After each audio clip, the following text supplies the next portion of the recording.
sou eu que estou andando com vocês. Jesus não fez isso. Jesus começou a contar para eles o porquê que o Messias deveria morrer na cruz.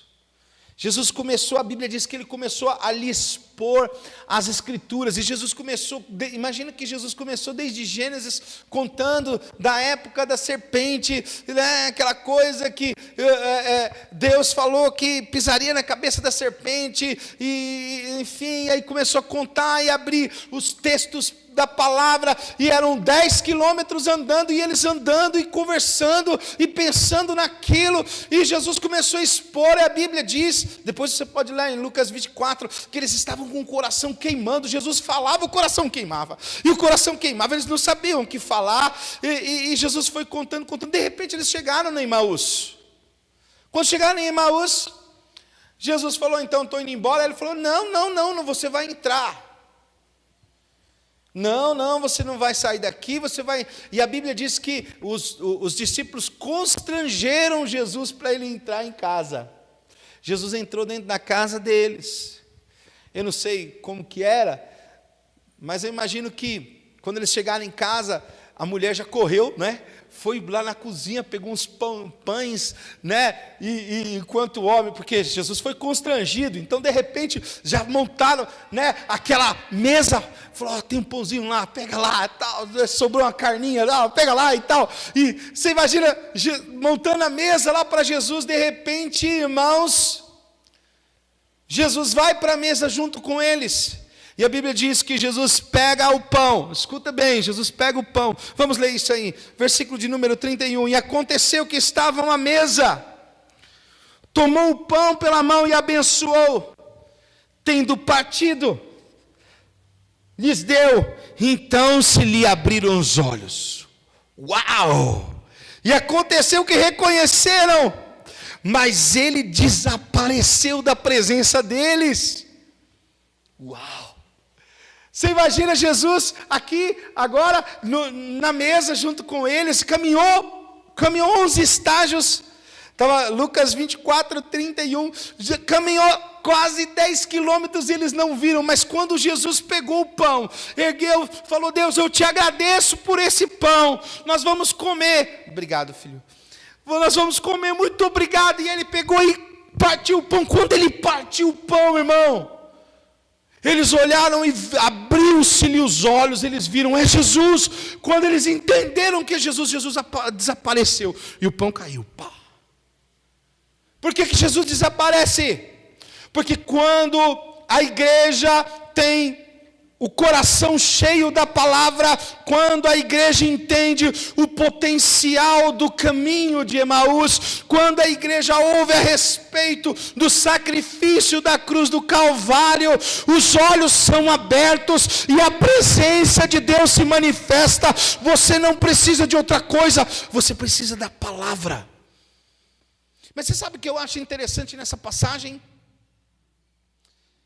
Esse termo que foi usado, abriu-se-lhe os olhos, é o mesmo termo colocado em Gênesis 3, versículo de número 7. Abram comigo Gênesis 3, 7. Tem como abrir aí, Thales? Gênesis 3, 7, olha só que interessante. A Bíblia diz que quando Adão e Eva comem da árvore do conhecimento do bem e do mal, os olhos deles também se abrem. E abriram-se então os olhos de ambos, e perceberam que estavam nus. E coseram folhas de figueira para si, e fizeram cintas para si. Vocês estão entendendo, irmãos? Quando você come da árvore do conhecimento do bem e do mal, os seus olhos se abrem para a nudez. Quando você come do pão da vida, os seus olhos se abrem para a graça. Quando você come do conhecimento humano, os seus olhos se abrem para a desgraça. Quando você come do pão, na presença, na casa de Deus, os seus olhos se abrem para a presença de Deus. E isso é poderoso porque no Antigo Testamento eles comeram a comida errada, entraram debaixo do pecado, entraram debaixo da acusação, passaram a ser escravos. Mas no Novo Testamento, aleluias, eles comeram do pão, comeram da presença de Cristo, comeram do poder da ressurreição, comeram da Escritura, e os olhos deles se abriram para Deus, e os olhos deles se abriram para o Éden. Os filhos permanecem em casa, porque eles comem do pão que é Cristo, porque eles comem da árvore da vida que é Cristo. A casa é para os filhos. Sabe, você precisa entender, algumas pessoas acham que, irmãos, a gente tem que parar com esse pensamento politicamente correto. Porque nem todos os caminhos levam para São Paulo. Nem todos os caminhos levam para Deus, só existe um caminho que leva para Deus. João 14,6, ele disse: eu sou o caminho, a verdade e a vida, e ninguém vem ao Pai senão por meio de mim. Foi ele que disse. Jesus, ele deixou claro que ele é o caminho. E eu acho interessante esse aspecto, porque as pessoas não conseguem entender o que é o reino. Eu vou te explicar o que é o reino de Deus, de forma fácil, você vai entender hoje. Olha, o reino de Deus, ele é constituído, aliás, todo reino é constituído de pelo menos 3 itens.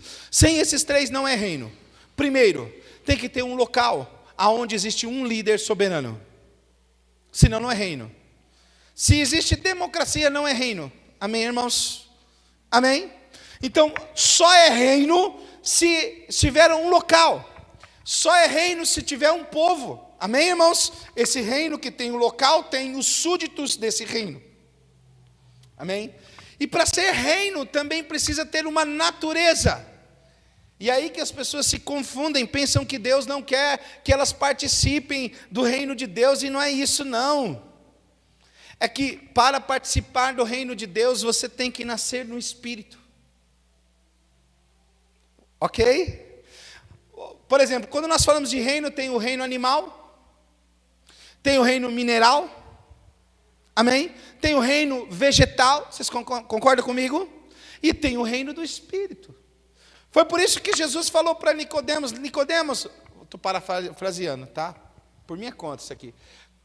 Rapaz, você é gente boa, mas se você não nascer de novo, você não entra.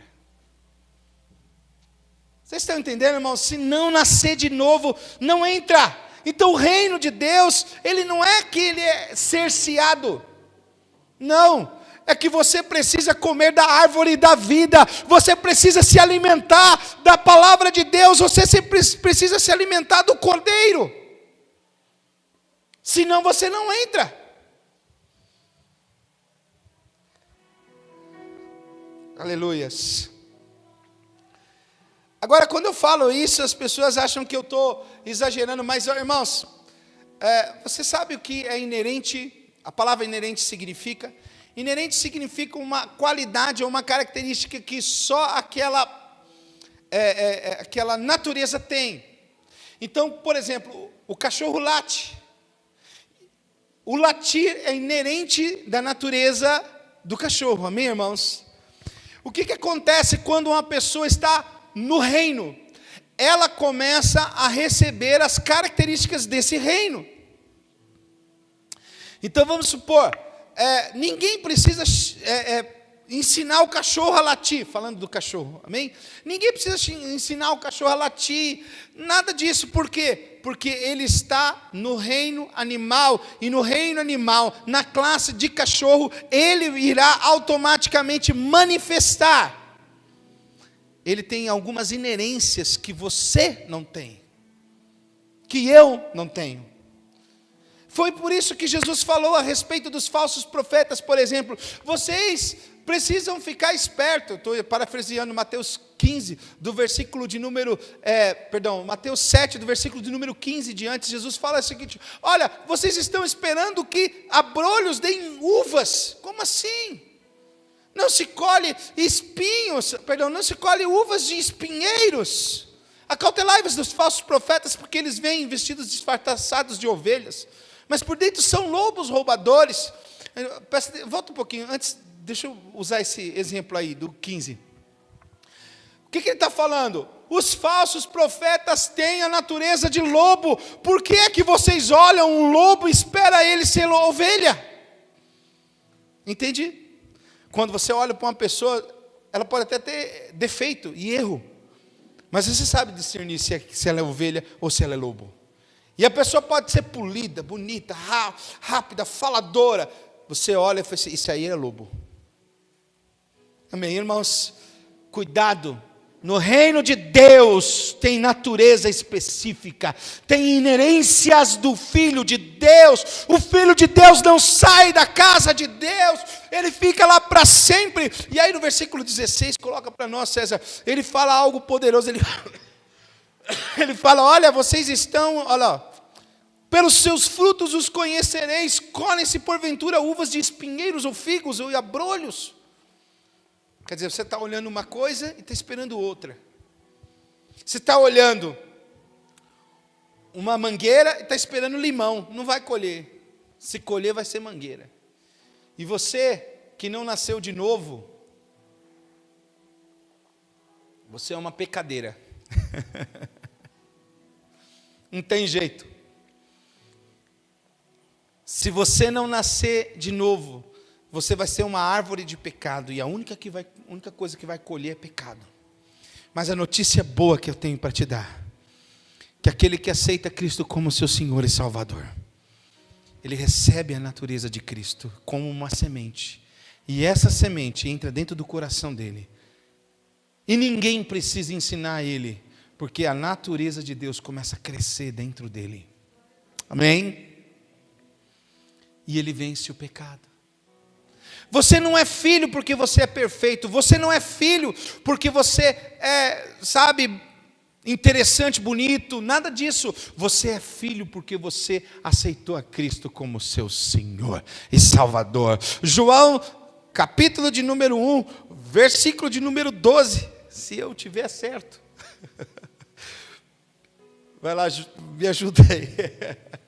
É isso aí mesmo. Mas a todos quanto o recebeu, deu-lhe o poder de serem feitos filhos de Deus, a saber, os que creem no seu nome. Se você crê no nome de Jesus, se você preferir a árvore da vida, você é chamado de filho de Deus. E como é que eu creio? Como é crer o que é crer em Jesus? É confessar. Enquanto você não diz, eu sou filho de Deus, eu não nasci para ser escravo, eu não sou mais aquela pessoa, eu tive encontro com Cristo. Enquanto você não confessa isso, você não muda. Quem fica em cima do muro, toma a varada dos dois lados, irmãos. Isso é muito sério. Romanos, capítulo de número 10, versículo de número 9. Abre para nós, César, isso nada está aqui na minha pregação aqui. Romanos 10, 9, vamos ver se eu acertei também. Olha como você se torna filho de Deus. Está escrito o quê? Se com tua boca confessares o Senhor Jesus, e credes em seu coração, que Cristo ressuscitou dentre os mortos, serás salvo. Ei, olha aqui. Para que existia a árvore da vida? Para que existia? Não era para salvar.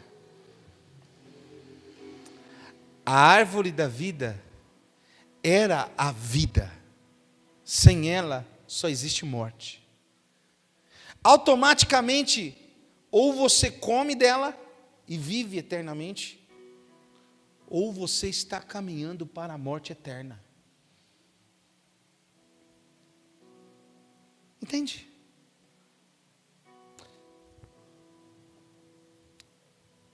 Sabe, fazer parte do Cordeiro é fazer parte do propósito de Deus para o resto da vida.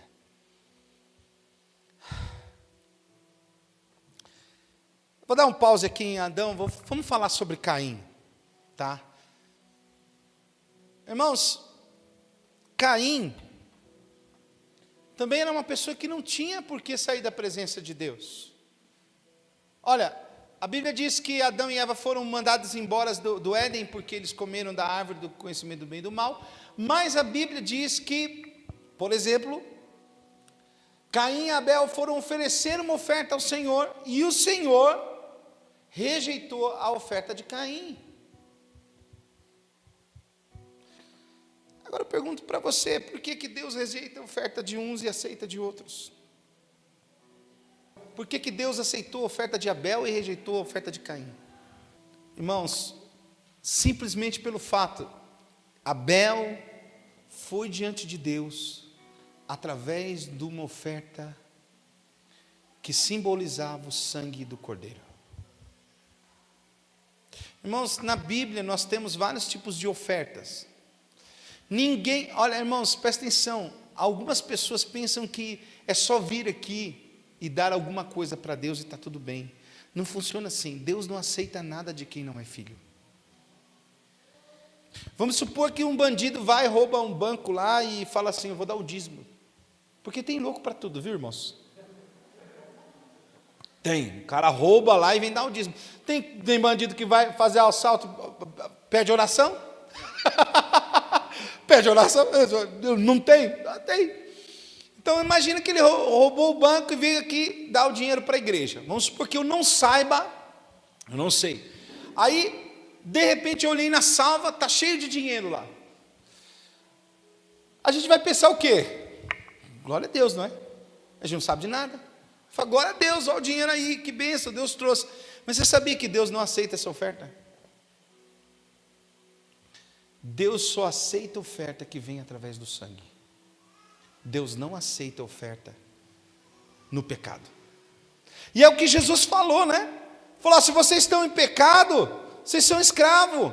E não tem como vocês estarem na casa. Deus não ia aceitar o sacrifício de Caim. Por quê? Porque Caim trouxe frutas. Eu vou falar uma coisa para você. Você sabia que na Bíblia, no Antigo Testamento, na lei, existe uma oferta chamada oblação, e nessa oferta de oblação, eles davam frutas para Deus? Existe na Bíblia ofertas de frutas, de cereais, e Deus aceita, mas Ele só aceita de filhos, Ele não aceita oferta de pessoas que não são filhos. Pode parecer complicado para você, mas irmãos, vocês concordam comigo que Caim e Abel sabiam da história de Eva e de Adão? Vocês concordam comigo disso? Concorda? Imagina que Adão e Eva estavam lá, pecaram, abriram os olhos do pecado e se justificaram diante de Deus, não se arrependeram, e Deus disse o que para Adão e para Eva? Deus disse para eles assim, olha, a partir de hoje, Adão, a partir de hoje, a terra vai produzir espinhos, vocês vão ter dificuldade para comer, e do suor do teu rosto, você vai comer. Amém, irmãos? Vocês lembram dessa história? Não foi isso? Falou para Eva que ela teria dor de parto, não foi isso? Mas como é que Adão e Eva estavam diante de Deus? E nós vimos isso em Gênesis 3, versículo de número 7. Eles pegaram folhas de figueiras e colocaram em si. Por que eles colocaram folhas de figueira? Na expectativa de Deus não ver o pecado deles, a nudez deles. Vocês estão entendendo? O que simboliza a folha de figueira na Bíblia? A tentativa do homem que quer se chegar diante de Deus, mas não se arrepende dos seus pecados. Isso é folha de figueira. É a pessoa, quando a pessoa chega com folha de figueira diante de Deus, ela fala assim, não, eu nunca matei, nunca roubei, nunca fiz nada de errado. Preste atenção, Deus não pode aceitar nada das mãos de pessoas que não estão debaixo do sangue do Cordeiro. Em Gênesis 3, 21, Deus, olha só, para não matar automaticamente Eva e Adão, Deus matou um animal e fez uma roupa. Olha lá, ó. E fez o Senhor Deus vestimentas de pele para Adão e para sua mulher e os vestiu. Irmão, preste atenção aqui. Diante de Deus, só através do sangue, Deus queria que os homens vivessem. O que Deus fez? Matou um animal. E o sangue correu, foi o primeiro animal que foi morto. Deus matou o animal, pegou a roupa e fez uma roupa e colocou. Você só consegue chegar diante de Deus através do Cordeiro Santo, através do sangue de Jesus. Apocalipse 13, versículo de número 8, diz que o Cordeiro foi morto na fundação do mundo, antes da fundação do mundo, lá, ó. E o livro da vida foi o livro da vida do Cordeiro, que foi morto desde a fundação do mundo. Quando é que o Cordeiro foi morto? Quando Eva e Adão pecaram, Deus matou o Cordeiro, e o Cordeiro ali, que derramou o seu sangue, é Cristo Jesus. Ele morreu para que você e para que eu tivéssemos vida diante dele, fôssemos colocados como inculpáveis diante de Deus. Por isso que o sangue fala. É por isso que eles podiam chegar diante de Deus. E é por isso que Deus aceitou o sacrifício de Abel e não aceitou o sacrifício de Caim. Caim sabia que ele deveria chegar diante de Deus através do sangue. Vocês querem ver como que Caim sabia? Gênesis 4, versículo de número 7, olha só que interessante, vamos lá. Caim sabia que ele deveria ir através do sangue, olha lá. Se procederes bem, não é certo que serás aceito? Se todavia procederes mal, o pecado jaz à porta, e o seu desejo será contra ti, mas a ti cumpre dominá-lo. Preste atenção aqui. Irmãos, a história de Caim matando Abel é o versículo 8 em diante. No versículo 7 ele não havia matado ninguém. No versículo 7 não tinha acontecido nada. Deus chega para Caim e fala: olha, se procederes bem. E aí você fala: que procedimento que Deus espera de Caim aqui, antes de acontecer tudo? Será que Deus estava julgando Caim? Não, Deus estava falando com ele sobre a oferta dele. Porque essa palavra pecado, eis que o pecado, esse pecado no original hebraico é chata, que é um termo meio difícil de falar, C-H-A-T-T-A-I-H no final. Essa palavra aqui, pecado, significa, é o mesmo pecado da oferta pelos pecados que eram praticados pelos sacerdotes. Lá, sabe aquela oferta do pecado do cordeiro? Quando se fala oferta pelo pecado, é essa palavra que entra no original hebraico. Então, para você entender, mais ou menos Deus está falando assim: olha, se você proceder bem, e se você trouxer a oferta do pecado certa, você vai vencer o pecado que está batendo na tua porta. Se você trouxer a oferta certa, qual que era a oferta certa? O sangue. Porque foi através do sangue que o Senhor trouxe justificação. Quer ver? Tem um versículo na Bíblia lá em 1 João 3, versículo de número 12. 1 João 3, 12, ele fala de Caim. Olha só, isso é o apóstolo João no Novo Testamento falando sobre essa passagem. Olha lá. Segundo Caim, que era maligno. Irmãos, irmãos, presta atenção, irmãos. Caim não tinha feito nada antes. Como que ele era maligno? Como que ele era Caim? Irmãos, como que ele era maligno se ele não tinha feito nada? Segundo Caim, que era maligno, assassinou seu irmão. Por quê? Por que o assassinou? Porque suas obras eram más. Irmãos, em Gênesis 4, versículo 7, não tinha obra nenhuma. Por que suas obras eram más, irmãos? E aí fala outra coisa maior ainda, fala o quê? E as de seu irmão justas. Irmãos, na Bíblia não tem uma obra de Abel. Não diz que Abel era obediente, não diz que Abel era fiel, não diz nada sobre Abel. Então eu pergunto, qual era o proceder que tornou Abel justo? O que Abel fez que o tornou justo? Ele veio diante de Deus através do sangue do Cordeiro. A sua justiça é o sangue do Cordeiro. O Senhor te perdoa, não é porque você procede bem, mas é porque o sangue está sobre você. Mas pastor, eu errei. Exato, mas você veio como? Veio através do sangue, então Ele te aceita, Ele te perdoa, e Ele te coloca a semente do rei sobre você, e a semente do rei te leva para toda a verdade, te faz vencer o pecado. Você precisa de aceitar Jesus como seu Senhor e Salvador, porque é isso que vai trazer o que você precisa. A vida Zoe é daqueles que comem da árvore, que comem da vida eterna, que comem do Cordeiro, que vivem através do Cordeiro. Irmãos, eu prego assim porque eu estou correndo contra o tempo aqui. Irmãos, eu não quero dizer para você que você é perfeito. E, irmãos, longe de mim de falar que você nunca mais vai errar. Mas uma coisa eu posso afirmar: se você é filho, você é aceito. Se você é filho, o seu lugar é no reino. Você está escutando, meu irmão? Olha só que interessante, quando Adão comeu da árvore do conhecimento e saiu, o Senhor falou: vai sofrer. Agora só vai comer do suor do rosto. Agora você vai colher na terra. Quando Caim saiu, quer ver?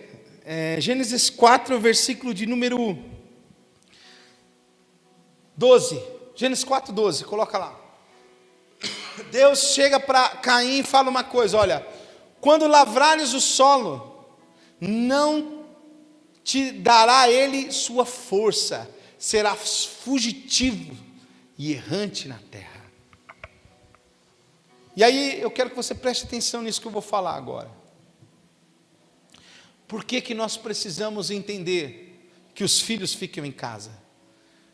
Porque é na casa que Deus dá provisão. É na casa que você tem direito de repreender a Satanás. É na casa que, no reino, no discipulado, é na presença de Deus que você tem unção para vencer. Se você não aceita estar na casa, você está debaixo desse outro mandato. Quem é que saiu? Quem é que teve que ir embora? Caim. Por quê? Porque Caim era invejoso. Qual era o primeiro sentimento de uma pessoa que é rejeitada? É a inveja. Caim é o símbolo da inveja na Bíblia, sim ou não, irmãos? Quem era a outra pessoa que é o símbolo da inveja na Bíblia? Satanás. Isaías 14, nós lemos que Satanás queria entrar na presença de Deus, sentar no trono de Deus, ocupar o lugar de Deus, entenda? Mas a Bíblia diz que Deus o humilhou. Agora você imagina como que Satanás ficou quando ele viu Adão e Eva. Você imagina, irmãos, Deus faz os céus e a terra e de repente o diabo está de longe só olhando aquele movimento. De repente ele vê, ele fala: olha, o poderoso está vindo, todo poderoso está vindo. E aí ele olha, fixa os olhos e fala: não estou acreditando, tem dois. Não, calma aí. Não é o poderoso, é o ser humano que ele fez. E a inveja toma o coração dele, e é por isso que o diabo vem para matar, roubar e destruir. Porque ele tem inveja do que você tem diante de Deus. Como está escrito lá em Lucas, o servo não fica sempre em casa, mas o filho fica. Deixa eu te falar, o servo tem ciúmes e inveja do filho. Por quê? Porque o filho tem livre acesso. O filho é amado. O filho peca e erra, o pai corrige, mas o pai não manda embora o filho. Amém, irmãos? O filho é filho. E o escravo tem tem raiva do filho, ele tem raiva de você, o escravo tem raiva de você. Quer dizer que agora só você vai para os céus?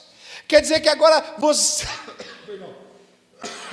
é o santinho? Quer dizer que Deus te ama e não me ama? Falou, olha, eu não posso dizer a teu respeito, mas a meu respeito, eu confesso, eu sou filho amado, eu fui salvo pelo sangue da cruz, eu creio na palavra de Deus, eu sou filho amado. Amém, irmãos? Caim matou Abel porque ele era invejoso, e ele tinha inveja porque ele não sabia que ele podia também chegar diante de Deus através do sangue. Quando nós chegamos diante de Deus do jeito que a gente quer, sem se arrepender dos nossos pecados, sem confessar Jesus, nós estamos dizendo que nós não precisamos assim tanto de Deus. Agora, irmãos, vou te falar, se Ele te perdoou, quem é que pode te acusar? Você já parou para pensar nisso? Se Ele te perdoou, quem é que pode te acusar? Sabe, eu não quero dizer para você que você não vai ter problema. Às vezes, irmãos, nós vamos ter problema na vida, sabe? Tem filho de Deus que é meio cabeçudo. Tem filho de Deus que se desvia, sabia? É verdade.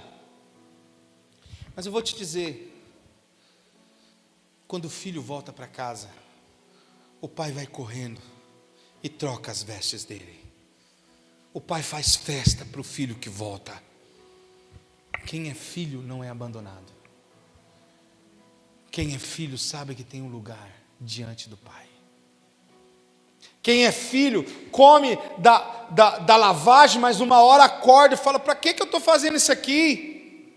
Para que eu estou estragando minha vida com isso aqui? Eu vou voltar para a presença de Deus. E ele acha que ele vai voltar, e a igreja vai falar que eu não sei o que. Irmão, vou falar uma coisa para vocês. Existe uma outra heresia que o pessoal fica pregando por aí, e eu acho que é heresia porque é um exagero, tá? Que as pessoas ficam procurando os outros para chamar de pai. Já viu isso? Ele é meu pai espiritual, ela é minha mãe espiritual, e não sei o que. Deixa eu te falar uma coisa, paternidade. Deixa eu tentar ser mais brando. Olha, a Bíblia não ensina você a chamar ninguém de pai. Porque no espanhol é padre. Entendeu? A Bíblia não ensina você a chamar ninguém de padre, de pai. Mas ensina você a chamar de irmão. E eu vou falar para você, às vezes o irmão mais velho fica chateado, né? Chegou lá o pecador, o irmão deu maior trabalho, está voltando. Aí o irmão mais velho fala assim, lá veio aquele lambão lá, fez tudo errado, agora veio aqui e tal, tudo. Mas não esquenta a cabeça com esses irmãos enciumados não, viu? Vou dar uma palavra para você, volta para a presença de Deus, porque o Pai te ama, Ele não desiste de você.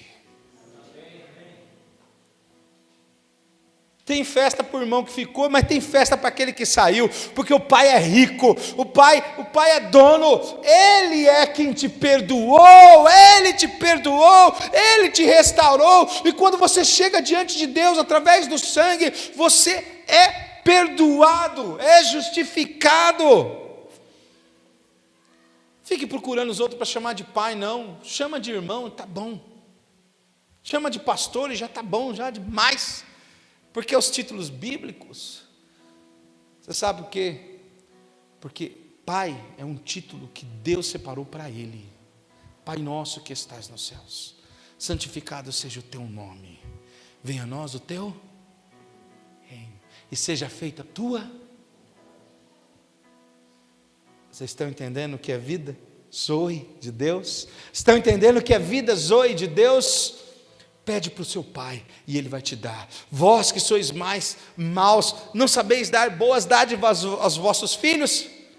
Quanto mais o vosso Pai Celestial sabe vos dar aquilo que lhe pedirem. Pede para o pai, tem um relacionamento com o pai, volta para a casa do pai. É assim que resolve as coisas, irmãos. Aleluias. Sabe, oh Deus, muitas pessoas estão perdidas, porque elas estão caminhando com seus próprios pés. Elas não querem ter uma comunhão com Deus, mas é na comunhão do corpo que Cristo se manifesta. Nós temos que orar, irmãos, porque se essa palavra não serviu para você, com certeza serviu para alguém que você conhece. Se você já se sente filho, isso é bênção. Mas esses dias alguém chegou para mim e falou assim: pastor, você concorda com esse negócio de predestinação? E as pessoas, elas viajam, né? Assim, sabe, esse negócio de especulação é muito complicado, né? E se fulano fizer isso? E se fulano fizer aquilo? E se fulano... Aí teve uma pessoa que começou a especular assim, eu falei assim: e se fulano morasse no Polo Norte? E se ele fosse mordido por um lobo? Aí ela começou a falar assim: então, irmão, se você ficar falando isso e se não tem como a gente pôr uma base aqui. Chega de especular, vamos falar de você e de mim. Vamos parar de especular. Vamos colocar a Bíblia em primeira pessoa, amém, irmãos? Esse filho aqui sou eu, é você. Ou é você e sou eu, ou não vale. Porque se eu for especular a respeito dos sentimentos de outra pessoa, eu não posso patentear nada. Mas se eu falar de mim, a coisa muda. Como que está os meus desejos? Eu estou escravo? Eu estou ainda escravo do pecado, então eu preciso aceitar Cristo e voltar para Ele. Eu preciso voltar. Se eu sou um filho pródigo, eu preciso voltar, amém, irmãos? E quando eu voltar, a Bíblia diz que Ele vai fazer festa, Ele vai trocar a minha veste, Ele vai me dar um anel. É isso que a Bíblia diz a meu respeito. Ou você crê que é para você, ou para os outros não serve, porque se não serve para você, não serve para os outros. Como que você está? Como que você encara essa realidade? Eu vou falar uma coisa: quando se fala de predestinação, eu não vou falar que Deus predestinou ninguém para o inferno, porque o inferno não era nem para existir. Existir porque alguém decidiu comer da árvore do conhecimento do bem e do mal. Você sabe o que eu acho interessante? Que é coisa grande demais, irmãos. Se você voltar na Bíblia, lá na onde a gente leu lá, em Gênesis 3, 7, coloca lá de novo para nós, César, só para a gente ver. Abriram-se então os olhos e ambos percebendo. Se você colocar essa mesma passagem na Revista e Corrigida, está escrito assim: conheceram que estavam nus. Se você for na Bíblia King James, no inglês, está escrito que eles conheceram que estavam nus. Se você for no original hebraico, está escrito que eles conheceram que estavam nus. E qual é a diferença entre abrir os olhos e conhecer? Conhecer aqui é você ter uma consciência de algo, é conhecer, ok? Não é apenas abrir os olhos, não, eles sabiam o porquê que eles estavam nus. Eles sabiam porque, não é que eles tomaram um susto de um trupicão, bateu o dedo, não, eles sabiam exatamente o que estava acontecendo. E eu digo para você, conhecer é isso. Você sabe o que escraviza? É você ter conhecimento do pecado. Quanto mais pecado você tem, mais escravo você fica e mais longe de Deus você fica. Agora o caminho inverso é verdadeiro. Quanto mais você conhece dele, mais você se aproxima, mais você se achega, mais de Deus você tem, mais alegria você tem, mais comunhão você tem, mais você quer da presença de Deus. A palavra conhecer aí é o que vai te levar para a verdade. Deus muda o libido, Deus muda os prazeres, Deus muda a natureza. A natureza. Você pega uma águia e coloca no deserto, ela morre de fome, mas ela não come carniça. Deus pode mudar a sua natureza. E quando eu falo de natureza, eu lembro que a Bíblia diz que o Senhor preparou algo para aqueles que Ele chamou. Quantos creem nisso? Diga amém. Romanos 8, versículo de número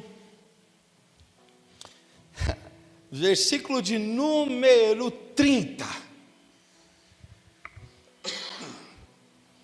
E aos que predestinou, aí começa, né? Como assim predestinou? Irmão, quem Ele escolhe? Quem Ele escolhe? Ele coloca um destino, amém, irmãos? Se Ele te chamou, Ele vai preparar coisas boas para você. Se Ele te chamou, Ele tem um caminho para você.